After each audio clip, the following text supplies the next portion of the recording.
সালামু আলাইকুম বন্ধুরা। অনেকেই বলে ঢাকা শহরে নাকি টাকা উড়ে। তো ঢাকা শহরে টাকা উড়ে না ভাই। ঢাকা শহরে পরিশ্রম করে টাকা কামাইতে হয়।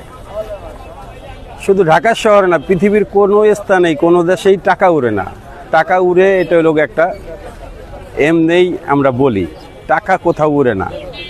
আপনি দেশে হন আর প্রবাসে যান, পৃথিবীর যেই দেশেই যান, টাকা কষ্ট করেই কামাতে হয়। তো আমার এই ৪৫ বছর জীবনে, আমার জন্ম ঢাকায়, আমি দেখি নাই কোথাও টাকা উড়ে। টাকার পিছনে ছুটতে ছুটতে ছুটতে ছুটতে এখন আর পারি না। এখন মানে এরকম একটা পর্যায়ে হয়ে গেছে, এখন আর হাল ছাইড়া দিতে মন চায়। ব্যবসা বাণিজ্য করতে করতে করতে করতে লস খাইতে খাইতে খাইতে খাইতে টাকার পিছনে দৌড়াইতে দৌড়াইতে পরিশ্রম করতে করতে পরিশ্রমের সঠিক মজুরিটা আমি এই পর্যন্ত পাই নাই আমার এই ৪৫ বছর বয়সে।